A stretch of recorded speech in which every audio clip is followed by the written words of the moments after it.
ស្វាគមន៍ការចូលមកកាន់វគ្គសិក្សាកម្មវិធី Adobe Illustrator ជាមួយនឹងចំណាត់ graphic តែជំរាបសួរជាថ្មីបងប្អូននៅក្នុងមេរៀននេះយើងនឹងនិយាយអំពីការរៀនគូសតុកបាទជា object ងាយដំបូងដែលយើងរៀនប្រើប្រាស់ជាមួយនឹង tool ដែលយើងទើបតែនឹងស្គាល់អាចថ្មីឥឡូវខ្ញុំសូមអនុញ្ញាតរួមវាបន្តិចមក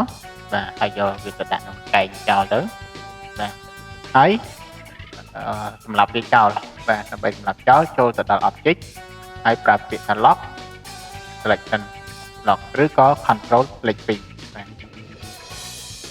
អញ្ចឹងដើម្បីឲ្យគូស object នេះបានដំបូងគឺយើងត្រូវគូសជា rectangle បាទជា rectangle បន្ទាប់មកបើសិនជាវាអត់ទាន់មានពណ៌ទាំងអស់ហ្នឹងទេយើងអាចជ្រើសរើសពណ៌បានណាបាទអូខេហើយបើសិនជាយើងឃើញ object គេស្រាប់តែវាមានពណ៌ហ្នឹងគឺយើងជ្រើសរើសយកពណ៌ហ្នឹងទៅបាទតាមបានពណ៌ហ្នឹងក៏យកពណ៌ហ្នឹងទៅអញ្ចឹងខ្ញុំគូសបន្ថែមខ្ញុំដាក់ប៉ុណ្ណេះ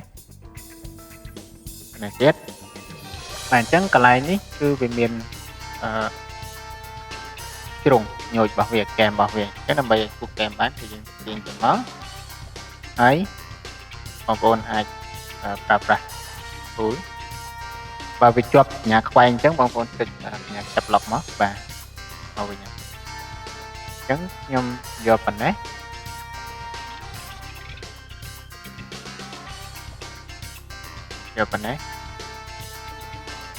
វារៀងជ្រុងតិចដែរបាទនេះចំកណ្ដាល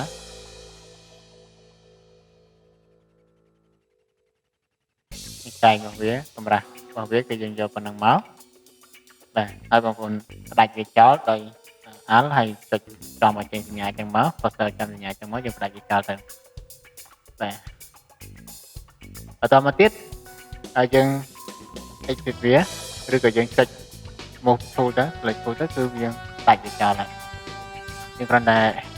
ដាក់ color អីមួយមកដើម្បីជួយការចំណាំបាទអញ្ចឹងនៅពេលដែលយើងបានកន្លែងនឹងមួយហើយប៉ុន្តែសំខាន់យើងត្រូវប្រកាសថាវាជាប់គ្នាឡើងហើយកន្លែងត្រង់នេះវាមានកលៈអញ្ចឹងបងប្អូនអាចចូល select tool បាទហើយយើងអាចកែតម្រូវវាបន្តិចរួចឬក៏យើងចូលនេះមកយើងអាចកែតម្រូវវាតិចតួចមកគឺវាបាត់ហើយកន្លែងនេះបាទនេះ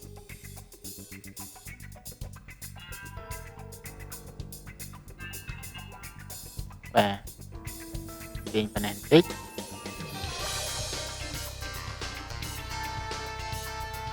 អូខេទាញបន្តិចទីតាមអាវានឹងមកបាទប៉ុណ្ណឹងចាស់អូខេបន្ទាប់ពីបានប៉ុណ្ណឹងហើយបងប្អូនឈរនៅលើវាបន្ទាប់ពីឈរនៅលើវាហើយយើងប្រើប្រាស់ reflection tool បាទ reflection អញ្ចឹងយើងឈរចំមកជាប់លើ cursor របស់វា sorry យើងកុំឈរនៅលើ direct selection យើងឈរនៅលើនេះ move tool វិញណាបាទហើយបន្ទាប់មកខ្ញុំប្រើប្រាស់ដាក់ cursor វាឲ្យចំអង្គ point ហ្នឹងក៏ហើយខ្ញុំ Alt បាទអញ្ចឹងយើងចេញមកយើង copy បានបាទបន្ទាប់ពី copy ហើយអូខេអញ្ចឹងវាមានបញ្ហាមួយទាំងថា object វាទាំងពីរហ្នឹងគឺវាដាច់ចេញពីគ្នានៅពេលដែលវាដាច់ចេញពីគ្នាដូច្នេះគឺយើងប្រើបាទយើង select វាទាំងពីរមកជាប់គ្នាហើយយើងប្រើពាក្យថា join បាទនៅពេលដែលយើង join វាទៅគឺវាទៅតែមួយឯងបាទហើយកន្លែងនេះបើវារៀងមើលទៅរៀងឆ្កងចំណុចអញ្ចឹងយើងអាចចុចចំណុចបានអូខេទៅឃើញស្អាតហើយបាទហើយបន្ទាប់មកទៀតវាតម្រូវការឲ្យយើងចាក់ពណ៌ប៉ុន្តែនៅពេលដែលយើងចាក់ពណ៌វាអាចមានបញ្ហាបាទនៅពេលដែលយើងចាក់ពណ៌ទៅវាអាចមានបញ្ហាបន្តិចដល់ថាវាខុសបច្ចេកទេសអញ្ចឹងបាទព្រោះវាអត់មានវាមានតែខ្សែពីនេះមកនេះប៉ុន្តែខ្សែកន្លែងនេះវាអត់មានអញ្ចឹងវានឹងយកទៅចំណុចត្រង់ដើម្បីឲ្យវាមានខ្សែនឹងបានបាទ គឺយើងបិទពណ៌ហ្នឹងសិនមកបាទដើម្បីឲ្យមានខ្សែនឹងបានយើង select ទាំង object នេះមួយហើយទាំង object នឹងមួយទៀតបន្ទាប់មកយើងចូល divide វាបាទដល់ពេលដែលយើងចូល divide វាហើយគឺវាបាត់អញ្ចឹងអត់បញ្ហាទេអញ្ចឹងយើងungroup វាមកបាទដល់ពេលដែលungroup ហ្នឹងខ្ញុំចាក់ពណ៌លើវាវិញបាទនេះបងប្អូនដល់ពេលដែលយើងungroup វាទៅគឺចេះនៅពេលដែលយើង divide វាហើយដំបូងខ្សែវាមានតែមួយប៉ុណ្ណេះប៉ុន្តែនៅពេលដែលយើង divide ជាមួយវាយើង select ជាមួយវាហើយយើង divide ជាមួយវាវាទៅជាចែកខ្សែឲ្យបាទវាទៅជាចែកខ្សែឲ្យមកវិញអាហ្នឹងអញ្ចឹងណាបាទអញ្ចឹងយើងបាន object ដែលយើងអាចចាក់ពណ៌វាបានហើយពណ៌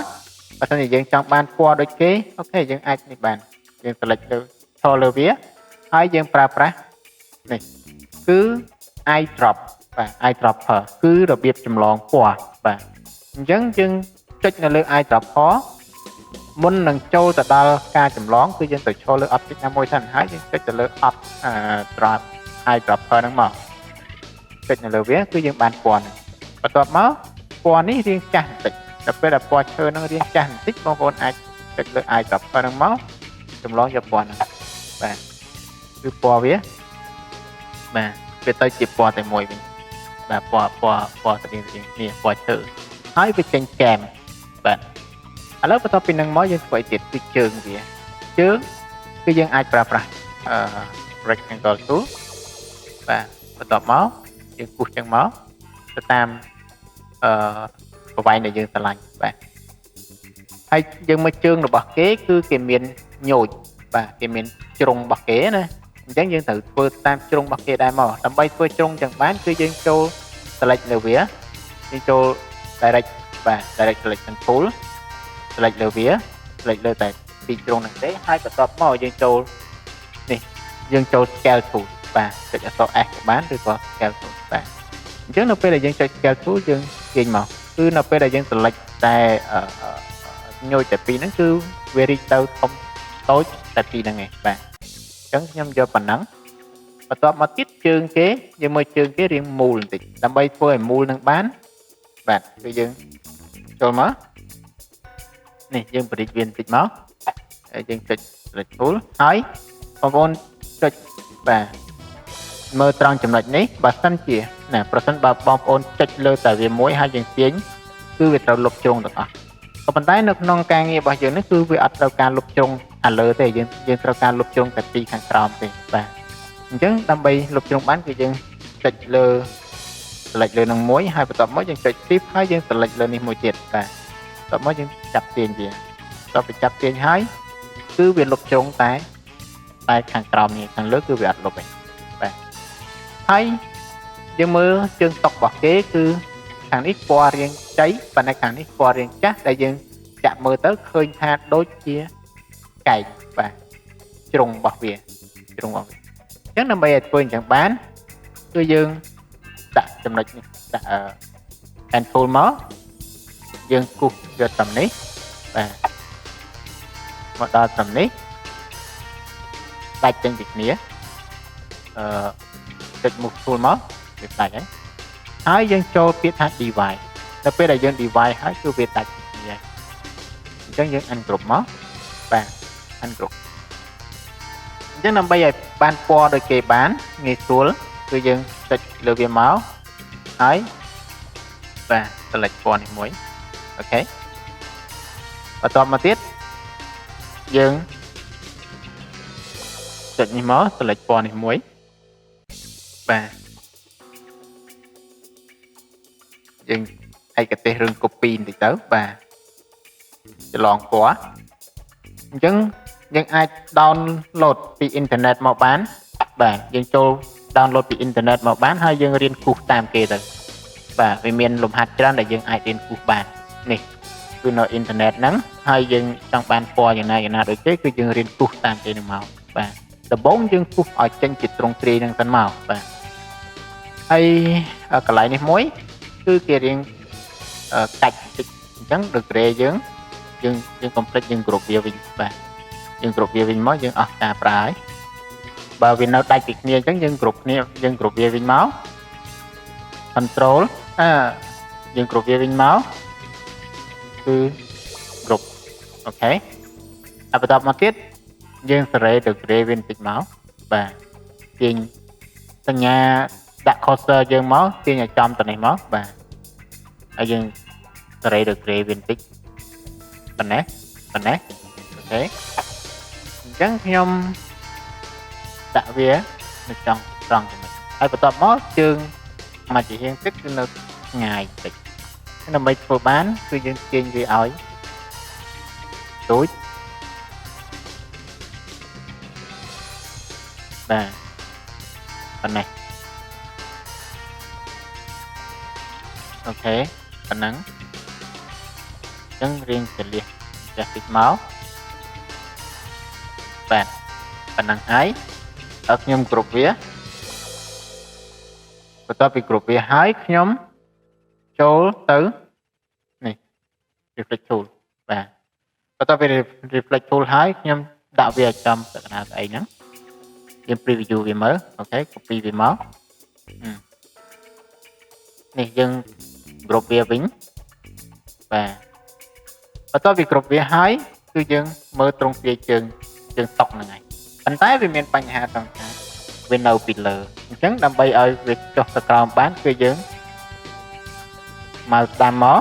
ហើយយើងប្រើពាក្យ arrange send to back នេះអូខេបងប្អូននេះគឺជាត្រង់ទ្រាយតុកបាទត្រង់ទ្រាយតុកដែលយើងអាចពុះវាចេញយកមកប្រើប្រាស់អញ្ចឹងអានេះវារៀងងោកពេកខ្ញុំអត់យកតាមទេខ្ញុំយកតែមើលទៅឃើញរៀងតំណងបាទអញ្ចឹងបងប្អូនរៀនពុះទៅតាមនឹងមកហើយយើងនឹងជួបគ្នានៅមេរៀនបន្តទៀតអូខេជម្រាបលា